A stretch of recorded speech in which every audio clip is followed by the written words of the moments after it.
Hey everyone, how's it going? Welcome back to the channel. This is Zach here, and I am here bringing you my first review of 2019. And so, this was an album that I did think about reviewing for a while now, but it's just something I haven't gotten around to be doing until now. And I do have to say that it's growing up to be one of my favorite albums of all time. And not just by this band, but I mean of all time. But here I'm going to be reviewing Rush Moving Pictures. That's right.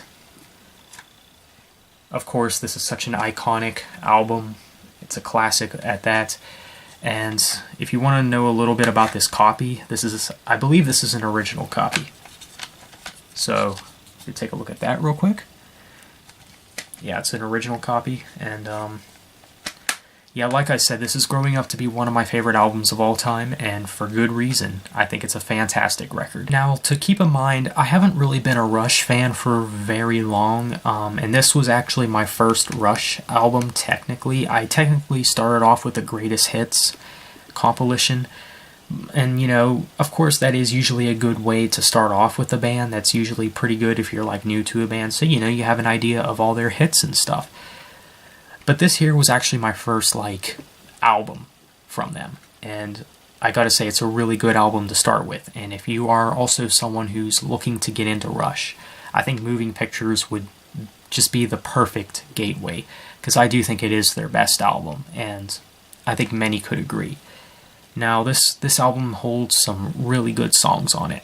Such as, of course, the opening track, which is a classic, Tom Sawyer. I mean, it's a catchy song, and the vocal delivery in this song was really unique as well. I mean, I don't really remember the lead singer's name, so, don't quote me on anything, but he really has a lot of range to his voice in this track. I was really surprised, how high-pitched he can go, and not really low, because I wouldn't consider this guy's voice very low, but there are times where it does kind of feel like, it gets higher as certain sections of the song go.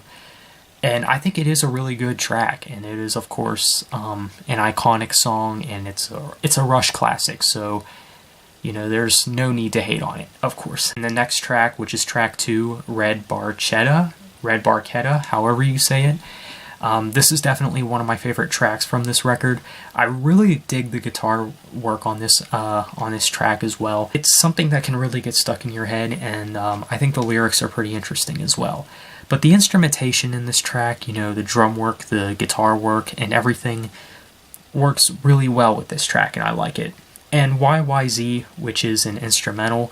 Now, I actually didn't know this before, but YYZ is actually some kind of area code in Canada. I actually didn't know this until one of my friends from Canada actually told me about that. So I found that pretty interesting. So yeah, my Canadian friend told me about what YYZ is. And the instrumental itself is actually pretty good, but it's not something that I listen to all the time.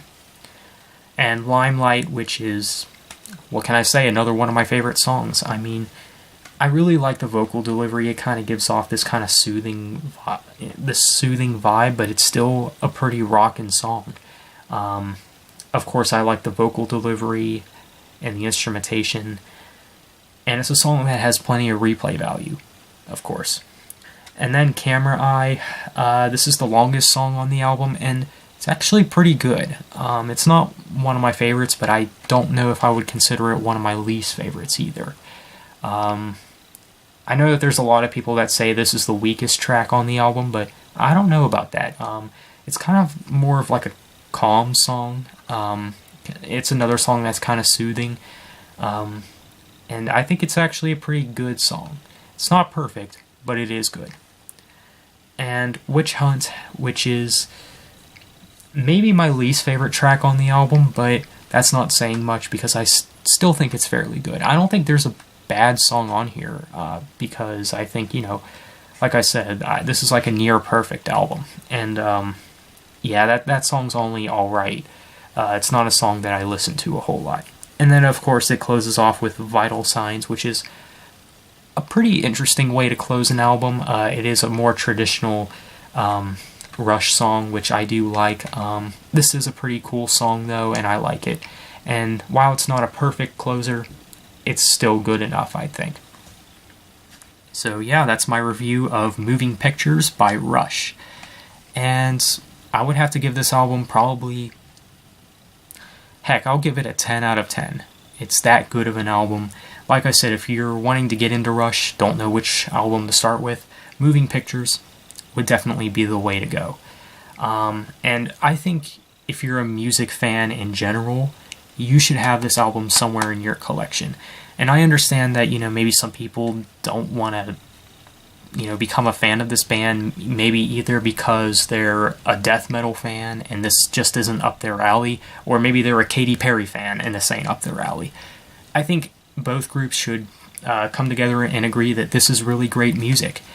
And like I said, I think, if you're just a music fan in general, you should definitely pick up this record. And of course, if you're someone who loves rock music and classic rock music, this is definitely something that you are going to want to have in your collection.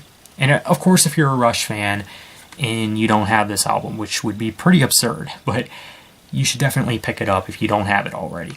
Well guys, that's my review of the Rush album Moving Pictures. I think it's a really great album. It's definitely worth a listen. That's my recommendation. And of course, that is my review for this album. So thank you for watching. I want to know what you guys think of the album if you heard it. And take care.